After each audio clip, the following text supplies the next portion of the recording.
안녕하세요. 우리 멋진 시니어 구독자 여러분. 여러분의 활기찬 오늘과 빛나는 내일을 함께 만들어가는 퀴녀사 책 읽는 시간입니다. 오늘 하루 어떻게 보내셨나요? 자식들 걱정, 손주들 생각에 잠시라도 편할 날이 없으시죠? 그래도 우리 자신을 위한 시간, 아주 잠시라도 꼭 가져야 한다는 거 잊지 않으셨으면 좋겠습니다. 자, 그래서 오늘 퀴녀사가 아주 특별한 책 한 권을 들고 왔습니다. 바로 일본의 저명한 노인정신의학 전문의 와다 히데키 박사의 70세의 정답이라는 책이에요. 제목부터가 심상치 않죠? 70세, 이 나이가 되면 이제 한물 같다, 몸도 마음도 예전 같지 않다 생각하시는 분들 많으실 텐데요. 그런데 이 책에서는 바로 이 70대가 앞으로 남은 30년, 아니 그 이상의 인생을 결정짓는 가장 중요한 황금기라고 이야기합니다. 에이, 무슨 70이 황금기야 하시는 분들, 오늘 제 이야기 딱 10분만 귀 기울여 보세요.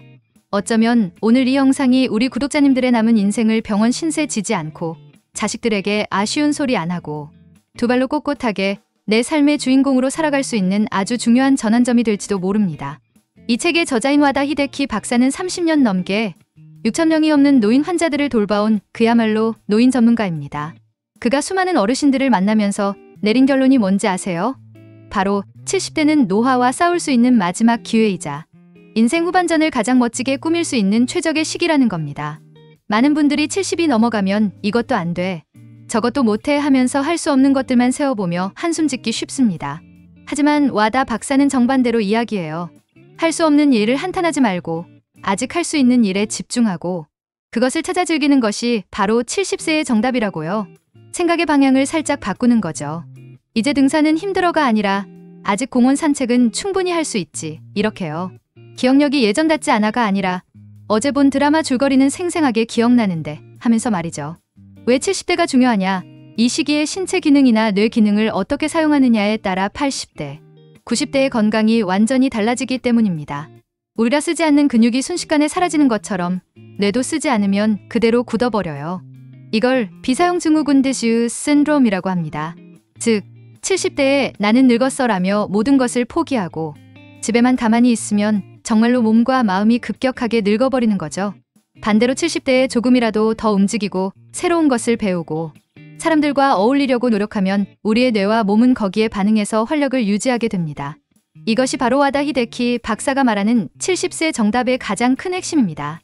포기가 아닌 전환, 괜찮죠? 자, 그럼 지금부터 우리 구독자님들이 당장 오늘부터 실천할 수 있는 아주 구체적이고 흥미로운 비밀 3가지를 알려드릴게요. 메모 준비되셨죠? 첫 번째 비밀, 의사의 정상 수치에 너무 연연하지 마라. 여러분, 건강검진 받고 나서 의사 선생님이 혈압이 좀 높네요, 콜레스테롤 수치 관리하셔야겠어요 하면 덜컥겁부터 나시죠? 그래서 좋아하던 고기도 끊고 음식도 맛없게 싱겁게 드시고, 그런데 와다 박사는 단호하게 말합니다. 고령자일수록 의사들이 말하는 정상 수치에 너무 목맬 필요가 없다. 이게 무슨 말이냐고요? 젊은 사람 기준의 빡빡한 정상 수치를 70대 어르신에게 그대로 적용하면 오히려 기력이 떨어지고 삶의 질이 나빠질 수 있다는 거예요. 예를 들어 콜레스테롤은 우리 몸의 세포막을 만들고 성호르몬의 재료가 되는 아주 중요한 성분입니다. 특히 뇌에서 중요한 역할을 하는 신경전달물질을 운반하는 데도 필수적이죠. 나이가 들수록 콜레스테롤 수치가 조금 높은 사람이 오히려 더 건강하고 활기차다는 연구 결과도 많습니다. 첫 번째 생활 속 활용 사례, 죄책감 없는 고기 반찬 섭취하기.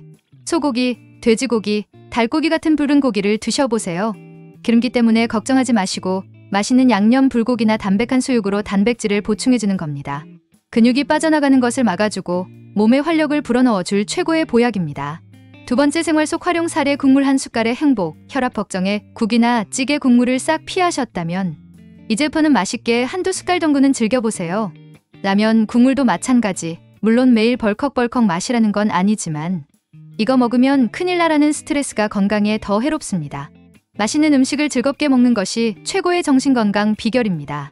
세 번째 생활 속 활용 사례, 하루 한 알 달걀 먹기. 매일 달걀 프라이나 삶은 달걀 한두 개를 꼭 챙겨 드세요. 콜레스테롤 걱정은 접어두셔도 좋습니다. 달걀은 뇌 기능에 좋은 레시틴과 양질의 단백질이 풍부해서 어르신들에게는 그야말로 완전 식품입니다. 두 번째 비밀, 머리가 아니라 몸을 먼저 움직여라. 만사가 귀찮아 나가기도 싫고 사람 만나는 것도 힘들어.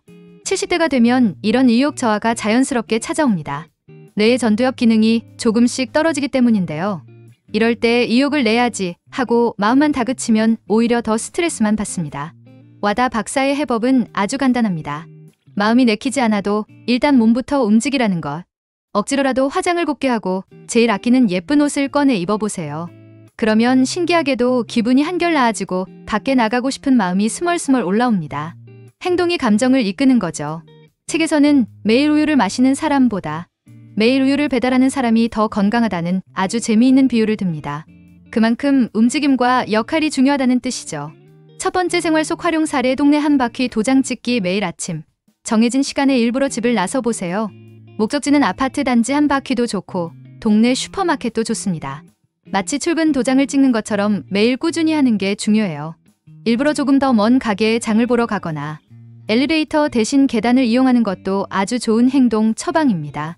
2주 동안 집에만 있으면 7년치 근육이 사라진다는 말 꼭 기억하세요. 두 번째 생활 속 활용 사례. 나만의 아침 루틴 만들기. 아침에 일어나서 이불 정리하고 간단히 세수만 하던 습관을 바꿔보세요. 가벼운 스트레칭으로 몸을 깨우고 라디오를 틀어 세상 돌아가는 소리를 듣고 아끼는 옷으로 갈아입는 겁니다. 이런 소소한 일식들이 오늘 하루도 활기차게 시작해볼까 하는 긍정적인 신호를 뇌에 보내줍니다. 세 번째 생활 속 활용 사례. 일부러 약속 만들기. 일주일에 한 번은 꼭 친구나 이웃과 만나는 약속을 잡아보세요. 경로당이나 복지관 프로그램에 등록하는 것도 아주 좋은 방법입니다. 오늘은 나가야 하는 날이라는 작은 의무감이 생기면 귀찮음을 이기고 몸을 움직이게 됩니다. 사람들과 만나서 웃고 이야기하는 것만큼 좋은 뇌 자극제는 없습니다. 세 번째 비밀. 완벽주의를 버리고 60점주의로 살아라. 평생을 자식과 가정을 위해 100점짜리 엄마, 100점짜리 아내로 완벽하게 살아오셨죠? 정말 고생 많으셨습니다. 하지만 와다 박사는 이제 그 무거운 짐을 내려놓을 때라고 조언합니다. 인생 후반전은 100점 만점이 아니라 60점이면 충분하다는 마음으로 살아야 행복하다는 겁니다. 모든 걸 완벽하게 해내려는 생각은 자신을 옥죄고 스트레스를 유발합니다. 밥은 새끼 꼬박꼬박, 집안은 늘 반짝반짝, 자식들에게는 절대 짐이 되지 말아야지. 이런 생각들이 오히려 우리를 우울하게 만들 수 있어요. 조금은 대충 살아도 괜찮습니다. 설거지가 쌓여있으면 좀 어때요? 내일 하면 되죠. 밥하기 싫은 날은 자식들에게 엄마, 오늘 파업이다. 맛있는 거 사와라 하고 당당하게 요구할 수도 있어야 합니다. 이런 느슨함이 오히려 삶을 풍요롭게 만듭니다.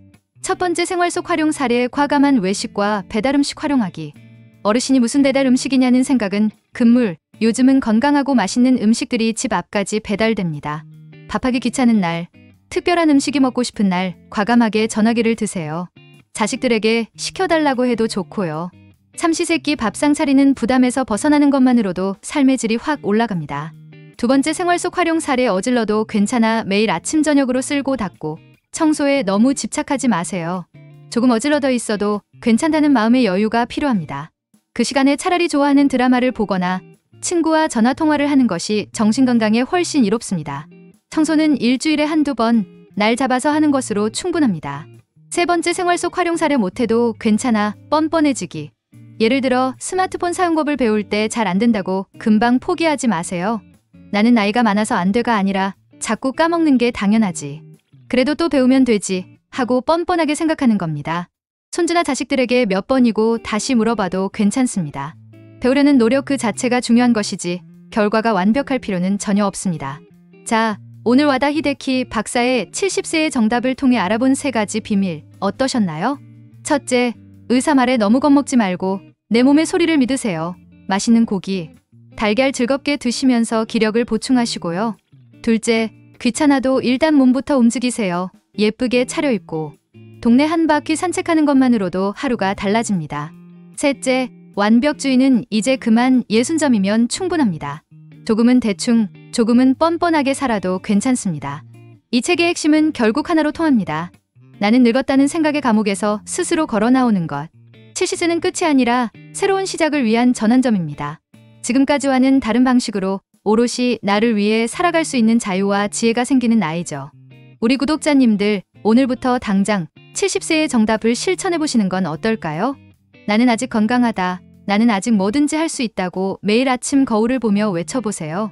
여러분의 인생 후반전이 오늘보다 내일 더 눈부시게 빛나기를 퀸 여사가 진심으로 응원하겠습니다. 오늘 제 이야기가 도움이 되셨다면 구독과 좋아요 꾹 눌러주시고요. 주변 친구분들에게도 이 영상 꼭 보라고 널리 알려주시면 정말 감사하겠습니다.